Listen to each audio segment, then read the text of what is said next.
Quand on parle de coloniser une planète, l'image qui vient souvent à l'esprit est simple. Un vaisseau se pose, quelques habitats sont installés, et une présence humaine commence à s'organiser. Mais en réalité, coloniser un autre monde ne signifie pas simplement y envoyer des astronautes, cela signifie s'y installer durablement. Y vivre, y produire de la nourriture, y construire des infrastructures, y faire naître une société capable de fonctionner sans dépendre en permanence de la Terre. Dès que l'on définit la colonisation de cette manière, une évidence apparaît. Le défi n'est pas simplement technologique, il est physique, biologique et énergétique. Car le corps humain est le produit d'un environnement très spécifique. Il fonctionne dans une plage étroite de pression, de température, de gravité et de composition chimique. Dès que l'on sort de cet équilibre, les difficultés apparaissent immédiatement. Prenons par exemple la gravité. Elle influence la circulation sanguine, la densité osseuse, le fonctionnement musculaire et même l'orientation spatiale. Dans un environnement de faible gravité, les os se déminéralisent progressivement, les muscles s'atrophient et le système cardiovasculaire se modifie. On observe déjà ces effets chez les astronautes après quelques mois passés en orbite. Coloniser une planète suppose donc trouver un environnement où le corps humain peut rester fonctionnel pendant des années, voire des générations. Ce critère déjà, il élimine beaucoup de monde. Après là on parle de gravité, mais il y a plein d'autres paramètres à prendre en compte. L'atmosphère représente un des défis les plus fondamentaux. Respirer n'est possible que dans une plage très précise de pression et de composition. Trop faible et l'organisme ne peut plus oxygéner correctement les tissus. Trop élevé et certains gaz deviennent toxiques. Une atmosphère jouant aussi un rôle de bouclier, elle absorbe une partie des radiations et freine les particules énergétiques. Sans cette protection, l'exposition chronique au rayonnement augmente fortement les risques biologiques. Sur Terre, ce rôle est renforcé par le champ magnétique, qui dévie une grande partie des particules solaires. Or ce type de protection n'est pas garanti ailleurs. Cela signifie qu'une colonisation durable nécessiterait soit une protection naturelle, soit des habitats capables de recréer un environnement sécurisé. Et construire un environnement fermé n'est pas une tâche si simple. Un habitat autonome doit recycler l'air, purifier l'eau, contrôler la pression, maintenir une température stable et produire de la nourriture. Tout cela sans interruption, car dans un environnement hostile, la moindre défaillance technique devient immédiatement critique. Ce point change complètement la perception de la colonisation. Le problème n'est pas seulement d'arriver sur place, le problème est de créer un écosystème artificiel stable, un système capable de fonctionner en continu, sans ravitaillement constant. L'énergie devient alors un facteur central, produire de l'électricité, alimenter les systèmes vitaux, chauffer ou refroidir les habitats, cultiver des plantes, tout cela demande une source d'énergie fiable. Transporter cette énergie depuis la Terre serait irréaliste à grande échelle. Il faut donc pouvoir la produire localement. Ce qui implique une question supplémentaire. Les ressources nécessaires sont-elles accessibles sur place? Peut-on extraire de l'eau, utiliser les matériaux au sol, produire des carburants? Dans le cas contraire, toute colonie resterait dépendante d'un approvisionnement extérieur, ce qui n'est pas compatible avec l'idée d'une installation durable. À ce stade, déjà on comprend une chose. Coloniser une planète ne consiste pas seulement à relever un défi d'ingénierie, c'est recréer ailleurs les conditions minimales qui permettraient à un organisme humain de survivre et une société de fonctionner. Et lorsqu'on examine ces exigences une par une, on comprend pourquoi aucune colonie humaine n'existe aujourd'hui en dehors de la Terre. Non pas par manque d'intérêt, mais parce que la liste des conditions à réunir est considérable. Avant même de se demander où l'on pourrait s'installer, il faut comprendre ce que la physique autorise réellement. Car dans l'espace, ce ne sont pas nos ambitions qui fixent les limites, ce sont les lois naturelles. Une fois que l'on comprend ce que signifie réellement coloniser une planète, une autre question apparaît immédiatement. Pourquoi est-ce si difficile? L'humanité s'est déjà envoyé des robots sur d'autres mondes, elle sait maintenir des équipages en orbite pendant plusieurs mois, elle maîtrise des technologies avancées de propulsion et de navigation. Mais entre visiter un monde et y vivre durablement, il y a un écart immense. Le premier obstacle est souvent sous-estimé, la distance. Dans l'espace, même les destinations considérées comme proches se trouvent à des millions, parfois des milliards de kilomètres. Chaque trajet demande une quantité d'énergie considérable et surtout du temps. Un voyage long n'est pas seulement une contrainte logistique, il expose l'équipage à des radiations, à l'isolement et à un effet physiologique de l'apesanteur. Aujourd'hui, les technologies de propulsion permettent d'atteindre d'autres planètes, mais pas rapidement. On ne parle pas de quelques jours ou de quelques semaines, mais souvent des mois, voire davantage selon la trajectoire choisie. Et une fois arrivé, il n'existe aucune possibilité de retour immédiat en cas de problème. Ce simple paramètre change tout. Une colonie doit être capable de fonctionner presque seule. Le deuxième obstacle est moins visible, mais tout aussi critique, les radiations. En dehors du champ magnétique terrestre, l'espace est traversé par des particules énergétiques provenant du Soleil et d'autres sources cosmiques. À court terme, ces radiations peuvent endommager les cellules. À long terme, elles augmentent fortement le risque de cancer et d'autres pathologies. Pour limiter ces expositions, il faudrait donc construire des habitats protégés, par exemple en utilisant des couches épaisses de matériaux locaux ou en s'installant sous la surface. Mais cela implique des travaux lourds dans des environnements où chaque opération est plus complexe que sur Terre. La température représente un autre défi majeur. Beaucoup de mondes présentent des écarts thermiques extrêmes. Sans atmosphère dense pour redistribuer la chaleur, certaines régions peuvent basculer d'un froid intense à des températures très élevées, selon l'exposition au rayonnement stellaire. Maintenir un habitat dans ces conditions demande une isolation efficace et un contrôle thermique permanent. Cela nous ramène à une idée centrale. Dans un environnement hostile, la technologie ne sert pas seulement à améliorer le confort, elle devient une condition de survie. Et cette dépendance technologique pose un problème supplémentaire, la fiabilité. Sur Terre, lorsqu'un système tombe en panne, une intervention est souvent possible rapidement. Dans une colonie lointaine, la marge d'erreur est beaucoup plus faible. Chaque infrastructure doit être redondante, chaque composant doit pouvoir être réparé, chaque ressource doit être recyclée. L'eau, par exemple, elle ne peut pas être gaspillée, elle doit circuler en boucle fermée, récupérée, filtrée et réutilisée. L'air doit suivre la même logique. On touche ici à un concept essentiel pour toute colonisation, le système de support de vie fermée. C'est un environnement artificiel capable de reproduire les mêmes cycles fondamentaux, oxygène, eau et gestion des déchets, sans dépendre d'un apport constant depuis la Terre. Ces systèmes existent déjà sous forme expérimentale, mais les faire fonctionner à grande échelle, sur plusieurs années, reste un défi. La nourriture ajoute une autre couche de complexité. Transporter des réserves pour une population entière serait irréaliste. Il faut donc produire sur place. Cela suppose de cultiver dans un environnement contrôlé, souvent sans sol naturel, avec une lumière artificielle ou filtrée, et une gestion extrêmement précise des nutriments. L'agriculture spatiale n'est plus une idée théorique, elle demande encore beaucoup d'optimisation.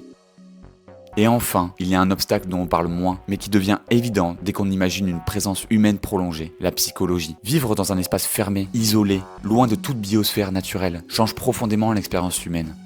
Le cycle jour-nuit peut être bien différent, les paysages disparaissent, les interactions sociales se limitent à un groupe restreint. Maintenir un équilibre mental dans ces conditions est aussi important que résoudre les défis techniques.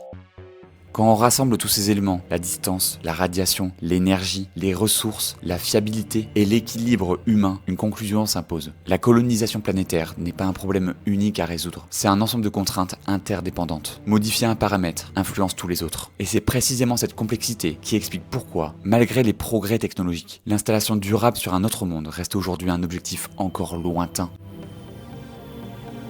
Mais comprendre ces obstacles a un avantage. Cela permet d'identifier les environnements où ce défi pourrait être plus gérable. Car tous les mondes ne représentent pas le même niveau de difficulté. Certains offrent des conditions légèrement plus favorables, ou du moins extrêmes. Pour envisager une présence humaine, c'est vers ces candidats que la recherche se tourne désormais. Certaines planètes sont immédiatement incompatibles avec une présence humaine durable. D'autres, sans être accueillantes, pourraient offrir des conditions moins extrêmes. La question n'est donc pas de trouver un monde parfait, il en existe probablement pas, mais un environnement où les défis restent techniquement surmontables. Le premier paramètre déterminant est la gravité. Une gravité trop élevée rendrait les déplacements difficiles et augmenterait la charge sur le système cardiovasculaire. Cela pourrait même limiter la mobilité humaine. A l'inverse, une gravité trop faible pose un autre problème. Le corps humain s'y adapte mal. La masse musculaire diminue, la densité osseuse chute et certains équilibres biologiques se dérèglent. Une planète colonisable devrait donc se situer dans une zone intermédiaire, suffisamment massive pour retenir une atmosphère, mais pas au point de devenir physiquement contraignante. Et l'atmosphère, justement, constitue le deuxième critère majeur. Même si elle n'est pas respirable telle qu'elle, une atmosphère dense présente un avantage fondamental. Elle agit comme un écran contre les radiations et contribue à stabiliser les températures. A l'inverse, un monde presque dépourvu d'air expose directement sa surface aux particules énergétiques. Dans un tel environnement, les habitats devraient compenser entièrement cette absence de protection. Les températures moyennes jouent aussi un rôle clé. Il ne s'agit pas seulement d'éviter les extrêmes, mais de limiter la quantité d'énergie nécessaire pour maintenir un environnement viable. Plus les conditions naturelles se rapprochent d'une plage modérée, moins la technologie devra intervenir en permanence. L'eau accessible représente un autre facteur décisif. Elle n'est pas seulement essentielle pour les organismes vivants, elle sert aussi à produire de l'oxygène, cultiver des plantes et même fabriquer certains carburants. Transporter de grandes quantités d'eau serait irréaliste. Sa présence locale change complètement la faisabilité d'une installation. L'énergie disponible doit être prise en compte. Une colonisation a besoin de sources stables pour alimenter les systèmes vitaux, produire de la chaleur, éclairer les structures et faire fonctionner les équipements. Cette énergie peut provenir du rayonnement de l'étoile, des réactions nucléaires et d'autres ressources locales, mais doit être fiable sur le long terme. Un dernier paramètre, souvent moins visible, concerne la géologie. Un monde trop actif pourrait présenter des risques constants, éruptions, instabilité du sol, phénomènes tectoniques. A l'inverse, une activité modérée peut être un avantage, notamment pour les accès à certaines ressources. Quand on rassemble ces critères, gravité, atmosphère, température, eau, énergie, stabilité, on commence à dessiner le portrait d'un monde colonisable. Ce portrait n'est pas celui d'un paradis, c'est celui d'un environnement où la technologie complète la nature, au lieu de lutter en permanence contre elle. Parmi les candidats étudiés aujourd'hui, certains environnements se démarquent, non pas parce qu'ils sont accueillants, mais parce qu'ils offrent des ressources exploitables. Les lunes glacées par exemple attirent beaucoup l'attention. Sous leur surface gelée pourraient se trouver d'immenses réservoirs d'eau. Cette eau pourrait servir à produire de l'oxygène et du carburant, deux éléments fondamentaux pour une installation durable. Ces mondes présentent aussi un avantage inattendu. La glace peut servir comme une protection naturelle contre les radiations, si l'on s'installe en profondeur. D'autres pistes concernent les exoplanètes, relativement proches à l'échelle galactique. Même si un voyage habité reste aujourd'hui hors de portée, leurs études permettent de comprendre quel type d'environnement existe réellement dans l'univers. On découvre ainsi que les planètes sont extrêmement diverses. Certaines possèdent des atmosphères épaisses, d'autres semblent recouvertes d'océans. Certaines orbitent dans des régions où l'énergie reçue pourrait permettre des conditions stables. Ces observations ne signifient pas que la colonisation est imminente, elles montrent simplement que les environnements potentiellement compatibles avec une présence humaine ne sont pas purement théoriques. Mais identifier un candidat n'est qu'une étape, car même dans le scénario le plus favorable, une question demeure. Sommes-nous capables de franchir la distance, de construire les infrastructures nécessaires et de maintenir une présence humaine sur plusieurs générations ? C'est ce passage entre possibilités physiques et capacités technologiques qui détermine la faisabilité d'une colonisation. C'est pour ça que quand on imagine la colonisation sur une autre planète, la tentation est souvent de penser en décennies. Pourtant, à l'échelle des défis à relever, il faut plutôt raisonner en générations. Car avant même de construire une colonie, il faut maîtriser plusieurs technologies qui n'existent encore aujourd'hui qu'à un stade expérimental, ou qui n'existent pas encore. La propulsion est un bon exemple. Les moteurs actuels permettent d'atteindre d'autres mondes, mais ils restent relativement lents. Accélérer un vaisseau demande une quantité d'énergie énorme, et chaque kilogramme transporté augmente la complexité de la mission. Des concepts plus avancés sont étudiés, propulsion nucléaire thermique, moteurs ioniques de nouvelle génération, mais leur déploiement à grande échelle demandera encore du temps. Même avec ces progrès, une réalité reste difficile à contourner. L'espace est vaste, et les distances imposent des voyages longs. Ce simple facteur oblige à concevoir des vaisseaux capables de fonctionner comme des petits écosystèmes autonomes, où l'air, l'eau et les ressources circulent en boucle. Autrement dit, avant de coloniser une planète, il faudrait déjà savoir maintenir un environnement viable pendant le trajet. Une fois arrivé, un autre défi commence.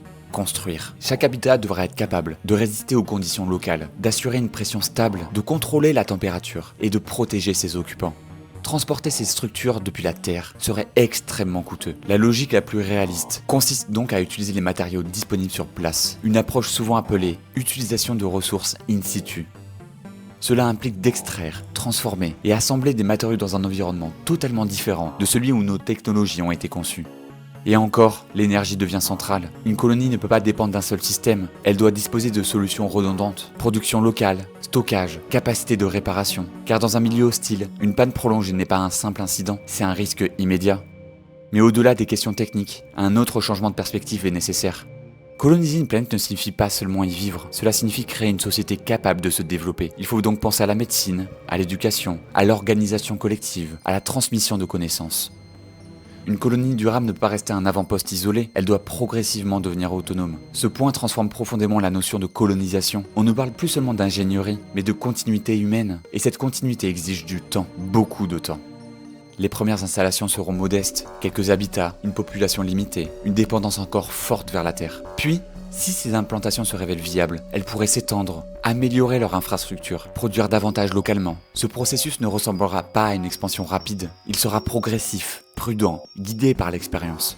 Alors, coloniser une planète est-ce vraiment possible ? D'un point de vue strictement physique, rien dans les lois de la nature ne l'interdit. Les matériaux existent, les sources d'énergie sont identifiables, les technologies commencent à émerger. Mais la faisabilité ne dépend pas d'un seul progrès spectaculaire. Elle dépend d'une accumulation de solutions fiables, testées, capables de fonctionner ensemble. La colonisation planétaire n'est donc pas une étape imminente, c'est une trajectoire. Une trajectoire qui demandera des avancées scientifiques, une organisation à long terme et une compréhension toujours plus fine des environnements que nous explorons. Et surtout, elle exigera une chose que l'on sous-estime souvent, la patience. Car s'installer durablement ailleurs ne constitue pas seulement affranchir une distance, c'est apprendre à vivre dans un monde qui n'a jamais été pensé pour nous. Merci d'avoir regardé cette vidéo, j'espère qu'elle vous a plu et on continuera avec notre dernière vidéo sur le système solaire. À très bientôt.